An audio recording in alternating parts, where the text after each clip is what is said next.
My name is Evelyn, and I will be 28 years old this year.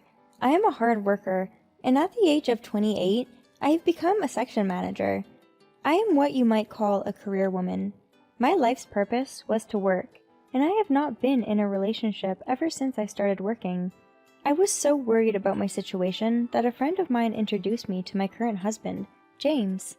James and I got married less than a year after we started dating. I never really wanted to get married, but James had always wanted to get married by the time he turned 30. James was not the type to interfere with my affairs much, and we both valued our own time, so I didn't feel bad about being with him. And he said I could continue working after we were married, so I agreed to the marriage. We have been married for a year, and as they say, I am free to do my job, and we get along fine without interfering too deeply with each other. James works for the government, and his work hours are well set. He rarely works overtime or on holidays, and he takes the initiative to do the housework. He was a really good husband to me. One day, James suddenly told me not to expect his bonus this year. Originally, we were splitting our income as a married couple, so I didn't know how much James' salary might be, so I wasn't expecting it in the first place, but I was kind of curious. Did something happen? Did you do something that would make them take away your bonus? I asked him. Then, James said, Because of the recession this year, all of our bonuses are going to be cut. I don't know how much it will be cut, but it's not that much to begin with. I guess it wouldn't have made much of a difference. I myself only worked for a general company, so I don't know much about bonuses for government employees. So I said, I see, it must be hard, and then ended the conversation there. Then a few weeks later, James said to me, I'm sorry, this month we'll have to make do with this, and gave me an envelope. We split our rent, utilities, and food expenses 50-50 each month. Therefore, both of us would pay out the same amount, and whatever was left over that month would go into our joint savings account. Today was payday, and I thought I had been given a living allowance, so I looked at the envelope I had received from James and saw that it was $500 less than usual. I thought this was weird and asked him, What do you mean, make do? I know you weren't getting your bonus, but was your salary cut too? Then James said, 2 of my coworkers are getting married this month. They invited me to their wedding, so I couldn't skip out on their wedding gift. I'm sorry, but this is all I have this month. Please forgive me, and apologized to me. I had to agree that if it was a coworker's wedding, there was nothing I could do. When we had our wedding last year, many of James' colleagues had come. Considering that, I couldn't tell him not to go to the wedding. Fortunately, I have more income than the average office worker, so I figured I could make it just for this month. Okay, but just this month. I'll make it work. When I said that, James replied, Thank you, and kept on thanking me. I was probably naive to think that we should help each other at least this much as a married couple. From then on, every month James continues to give me less money. On the contrary, he would say, It should be fine. You make more money than I do, and we're a couple, so just let it go. I do all the housework and stuff, don't I? Sure, he does his housework as well as before, but I was getting more and more irritated with James, who took advantage of me as if it was a matter of course. 6 months have passed since then. I got my winter bonus again this year. This year's bonus was much larger than last year's because of my higher performance. I looked at my paycheck and decided to buy myself a reward for all the hard work I had put in. I usually don't spend much money on myself, but I wanted to pamper myself at least at a time like this. I had always wanted to buy a watch, a high brand one, but even the cheapest one cost more than $10,000. I thought it was too early for me, but I decided to use it as a means to keep working hard next year, so I took the plunge and bought it. It was my first big purchase for myself, and I felt like it was a waste to put it on even though it was mine. That day, I ended up just looking at the watch and didn't feel like wearing it. The next day, I was about to go to work when I suddenly received a call from James. Hey, was your bonus that good? He asked me. I thought it was out of the blue, but I was also distrustful of James, who was not giving me proper living expenses for whatever reason. What's wrong? Why are you asking me that? I asked him calmly. James replied, "Didn't you do some shopping yesterday? I saw a paper bag." He must have been watching me. "Yeah, I bought myself a reward for a year of hard work." When I replied, James said, "That's great that you can just do that with your bonus. It's tough for me to just make ends meet. Well, you got a bonus, so you should buy me a reward for a year of hard work too." He said something that didn't make sense. I got upset and told him, "What are you talking about? Why should I buy you something when you don't even give me a decent living expense?" I raised my voice. James said to me, "I don't have a choice. I'm having a hard time. We're a couple, so there's no need to get into details like that. It's not like anything bad will happen to you if you help me out." He didn't even apologize to me. This conversation was going nowhere. I told him, "I'm going to be late for work, so I'm going to end this conversation now." Once I said this, I went to work. I was so angry by what he said, but that was no excuse to be late for work. I thought to myself, I'll talk to him again when I get home. But when I got home, James wasn't there. Work should have been over a long time ago, right? Is he out for a drink? I haven't heard from him. Where are you right now? Out drinking? I sent him a text, but there was no reply from him. I had to wait for him to reply, thinking that he might be angry with me, given what happened in the morning. I sighed, thinking things over. I know I should look at my watch to cheer myself up. Rewards are for times like these. I didn't want to stay in a depressed mood, so I decided to change my mind. I opened the desk drawer where I had put the watch, and my mind went blank. I was sure I had put the watch in that drawer, but it was not there. I thought for a moment that I was robbed, but my other valuables I had put in the drawer with the watch were still there. A thief would have taken the other items as well. If so, there could only be one culprit. I called James in a panic. At first, he didn't even pick up, but after about 10 calls, he answered in a tedious manner.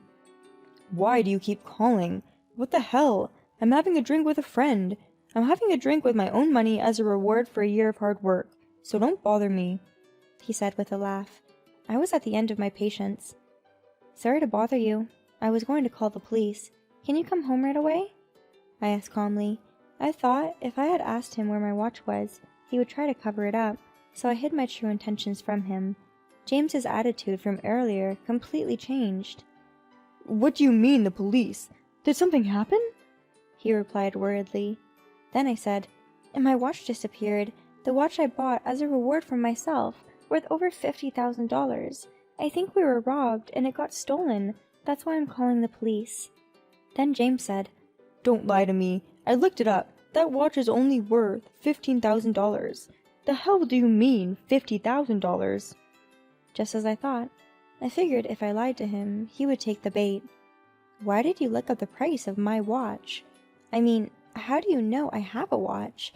I told you I bought myself a reward, but I never said I bought a watch. Did I?" When I said that, James must have realized he was getting caught, so he didn't say anything and fell silent.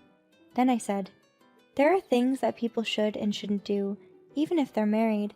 You're a thief for taking my watch without permission. Give it back," I said to him, and he sighed loudly. "You don't deserve that good stuff. Where would a regular office worker put it? I gave it to Jane. She said that customers would be more interested if she wore something nice in her store. It's a present for your cute sister-in-law. Isn't that nice?" He began to say. I was so mad that I hung up the phone without saying anything. I immediately contacted my sister-in-law. Jane, my sister-in-law, works at a nightclub. I texted her, and she replied that she was at work right now, but would be done in an hour. I just replied that I needed to talk to her, and we made an appointment to meet at the time when my sister-in-law gets off work. An hour later, we meet up, and my sister-in-law began talking to me as if nothing happened. "Hi, Evelyn, it's been a while," she called out to me. I felt uncomfortable with her attitude. "Give me back my watch. The watch that James gave you was one I bought for myself. Give it back, please." My sister-in-law had a look on her face showing that she did not know what I was talking about. "Hey, wait a minute. I didn't get a watch for my brother. When did this happen? I mean, I never got a watch in the first place." Hearing my sister-in-law's troubled words, I was speechless. "What? You never got one?" After thinking for a while, my sister-in-law finally said, "Yep, I didn't get one. Evelyn, I don't know what you're talking about, so can you explain it to me?" She looked at me concerned. I was stunned, but explained to my sister-in-law what had happened that day. Then my sister-in-law opened her phone and started to look something up while listening to me. Then, "Your watch is one of those high-brand ones, right?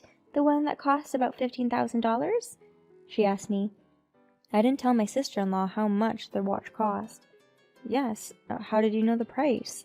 I asked in a panic, and my sister-in-law replied, "About 6 months ago, my brother came to our store with his co-workers.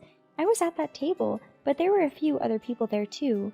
One of them, Ava, liked my brother very much. My brother explained to her that he was married, but she didn't seem to mind. Then she started coming to my store a lot." "Huh?" "I repeatedly warned him that Evelyn was there, but he told me what was wrong with him coming here with his own money. Even though I didn't blame him for coming to the store, I did warn him because his behavior with Ava was suspicious. Look at this."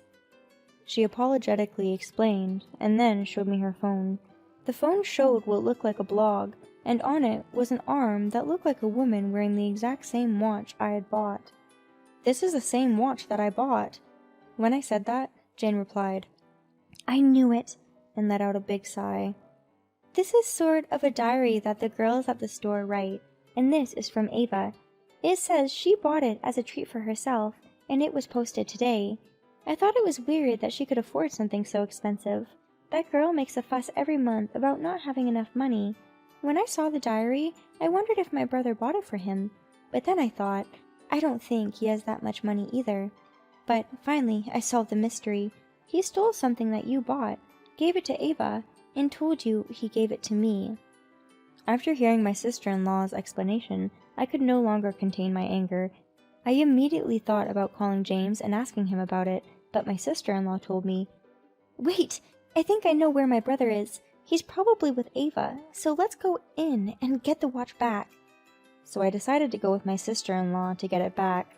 My sister-in-law told me that Ava said she was going to her favorite restaurant after work. Evelyn knew Ava's favorite restaurant, so we hurried there.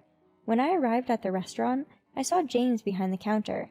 Next to him was a young girl who looked like Ava. The two were enjoying their meal, laughing happily. I said to my sister-in-law, "I'm going alone for now, so wait for me." Then I walked over to the two. From behind, I said, "You guys seem to be having fun. I didn't know your coworker was a woman." When I spoke to him, James noticed me and gave me an awkward look. Ignoring him, I said deliberately, "You're a cute coworker, aren't you? How old are you? Are you a new hire?" And spoke to Ava. Ava was drunk or something, and she responded, "I'm not a coworker. I mean, who are you, lady?" She answered truthfully. To Ava, I said, "That's a nice watch you have. It's amazing that you wear such an expensive watch for someone so young." Ava replied, "He gave it to me as a gift. He told me that a nice girl like me should wear a proper watch." She clung onto James's arm. This proves everything. I told James, who had turned pale and gone silent, "Please divorce me. I'll charge you for the watch, along with the alimony." Jane told me what happened. "Since you were cheating on me, of course you'll have to pay alimony." And then I walked away. James said, "Wait a minute." I remember he was saying something inarticulate. "You're an asshole, James. You stole someone's stuff and then lied about giving it to me. I'm telling Mom and Dad." Once he heard that, James sank down onto the floor. Less than a month later, our divorce was finalized. James said, "I didn't cheat on you. I never had physical relations with her." He kept saying this, but I don't care anymore. I couldn't forgive him for taking my things without my permission, or for lying to me. Of course, I couldn't forgive him for cheating on me, but there was no way I could continue our marriage as long as he was not sincere. I explained everything that had happened to my parents-in-law and my parents, and they had heard about it from my sister-in-law as well. "I'm sorry," they apologized on James' behalf. They also paid for the watch and the alimony on his behalf, telling me they would make sure he would take full responsibility for his actions. My in-laws also made James fill out the divorce papers. With the help of my in-laws and sister-in-law, everything went smoothly. Since the divorce, I've been working harder and harder. I am happy working just for myself, and it's not hard for me at all. I heard that James was forced to quit the government office where he worked, partly because he was having issues with his attitude, but he was told that word of his divorce had spread at some point and that they couldn't let someone who was a thief work there. I guess that's normal for a government employee. He is now working part-time, day and night, to make ends meet while borrowing money. I feel a little sorry for him that he lost everything. I think he deserved it.